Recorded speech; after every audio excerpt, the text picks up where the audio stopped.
A Stoic warrior begins his morning before the sun negotiates with the horizon, not because early rising is fashionable, but because mastery of the self requires initiative before the world makes its demands. And as soon as consciousness returns, he refuses a temptation to delay, recalling the words of Marcus Aurelius, who wrote in Meditations that when you struggle to leave your bed, you must remind yourself that you are rising to perform the work of a human being. And so the Stoic warrior does. Not debate with comfort or bargain with laziness, because he understands that the first victory of the day is not external but internal. It is a quiet conquest over inertia. And before touching a phone or inviting the noise of the world into his awareness, he performs a deliberate mental calibration rooted in the fundamental Stoic doctrine articulated by Epictetus, the dichotomy of control, separating in his mind what is within his power from what is not, acknowledging that his judgments, intentions, choices, and responses belong to him, while the opinions of others, the fluctuations of markets, the unpredictability of traffic, the weather, praise, insult, and outcome do not. And this cognitive sorting acts as psychological armor, because it prevents him from wasting emotional energy on variables beyond influence. And once this orientation is set, he deliberately embraces a measure of voluntary discomfort, perhaps stepping into a cold shower or beginning immediate physical exertion, not as a display of toughness, but as a training mechanism for resilience,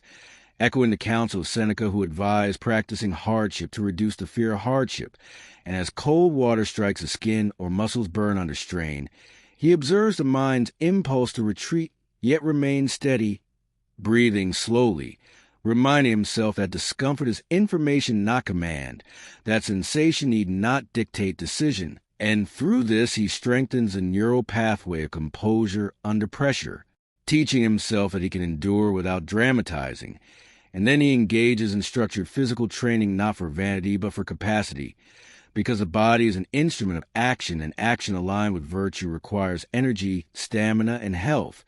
So whether he runs, lifts, practices martial forms, or performs calisthenics, he treats each repetition as an exercise in attention, noticing comparison, frustration, pride, or self-criticism as they arise, and letting them pass without attachment,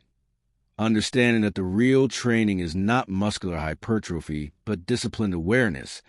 And when the body has been awakened in circulation, accelerated, he transitions into reflective journaling, which serves as rational examination, asking himself what kind of person he intends to be today, what virtues he will emphasize, courage in difficult conversations, justice in professional dealings, temperance in appetite, wisdom in decision-making.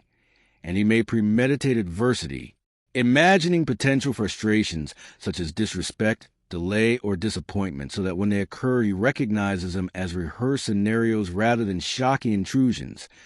thereby shrinking their emotional impact. And this premeditational monologue is not pessimism, but strategic inoculation,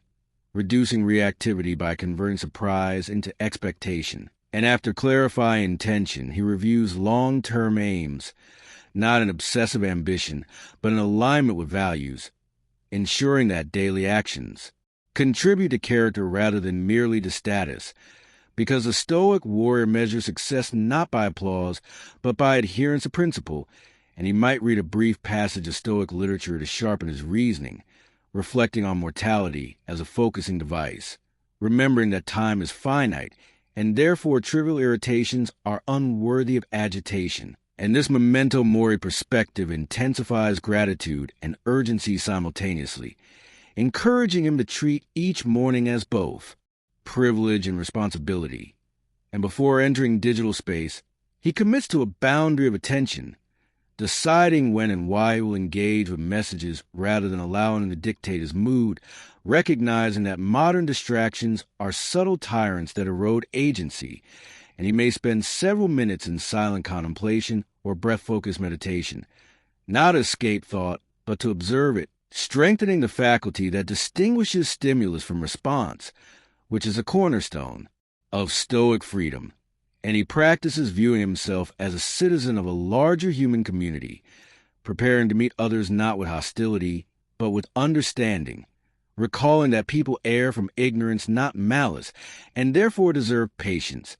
And as he prepares for the day, he dresses and organizes his environment with orderliness, knowing that external order supports internal clarity. Yet he remains unattached to aesthetic perfection, understanding that neatness is a tool, not an identity. And he consumes nourishment deliberately, avoiding excess and haste, seeing food as fuel rather than entertainment, practicing temperance by stopping before indulgence overtakes reason, and as he transitions from preparation to engagement, he performs one final internal check, asking whether his expectations are realistic, whether he has unconsciously tied his peace to outcomes. And if he detects such attachment, he releases it, reminding himself that effort is his domain. And a Stoic warrior does not consider his morning routine complete once the body is trained and the mind is centered. Rather, he understands that the deeper work begins in the subtle architecture of perception that will govern the remaining hours of the day. And so in this second movement of his dawn discipline, he turns inward again to refine intention at a more granular level, asking not merely what he will do, but how he will do it. Because Stoicism is less concerned with external performance and more concerned with the moral quality of action, a distinction emphasized repeatedly by Epictetus, who insisted that it is not events that disturb us but our judgment about them, and therefore the Stoic warrior conducted deliberate audit of anticipated judgments, visualizing specific scenarios, a colleague dismissing his idea, a client delaying payment, a family member expressing irritation, and he preselects the virtues he will deploy in each case, perhaps patience in the first, composure in the second, empathy in the third, effectively rehearsing character before circumstance tests it. And this rehearsal is not fantasy, but cognitive conditioning,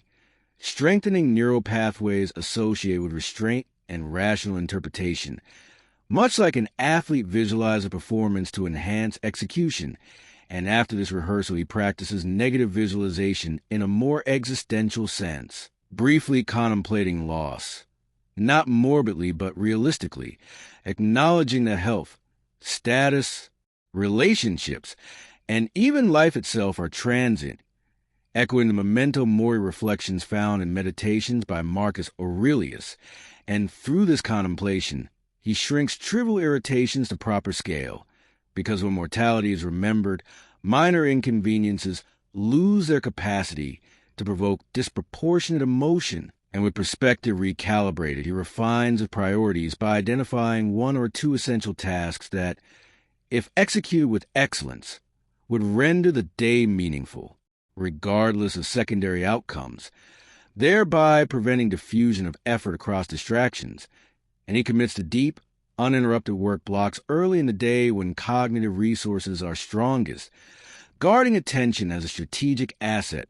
rather than allowing it to be fragmented by impulsive digital consumption, recognizing that in the modern environment distraction is the primary adversary of deliberate living, and thus he may impose structured constraints. No social media until midday, notifications disabled,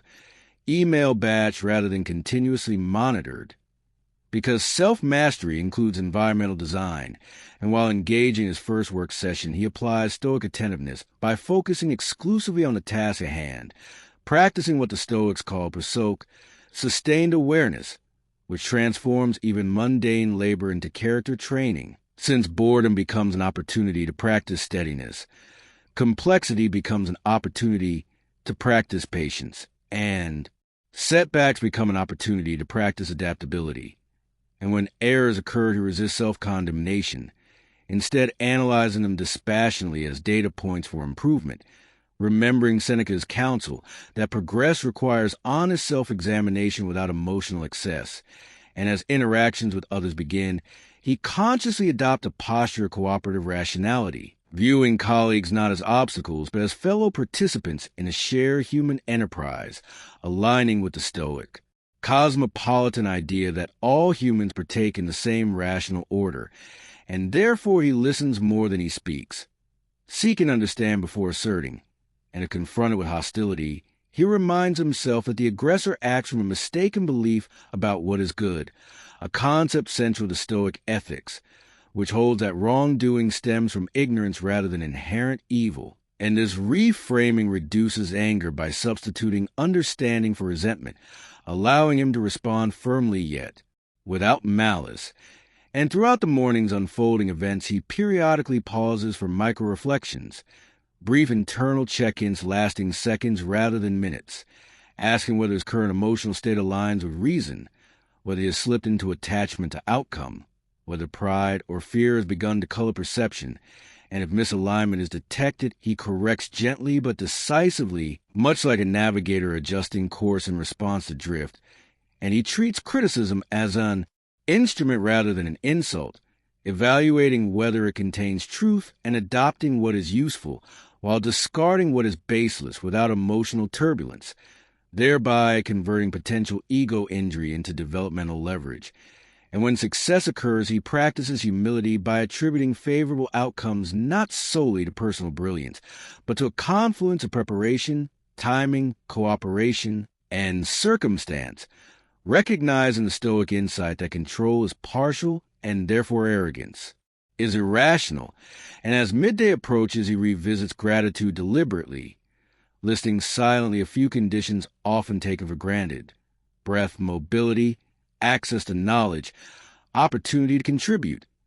understanding that gratitude stabilizes contentment and reduces craving for external validation, and he ensures that his physical posture mirrors mental composure,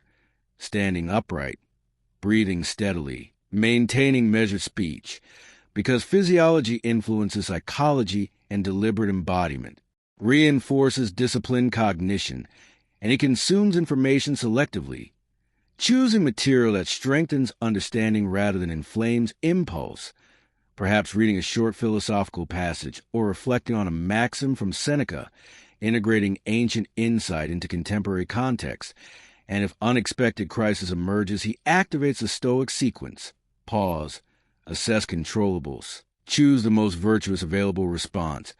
execute without complaint, and release attachment to result A. Sequence rehearsed so often in morning preparation that it becomes nearly automatic. And as he transitions deeper into day, he maintains awareness that every interaction is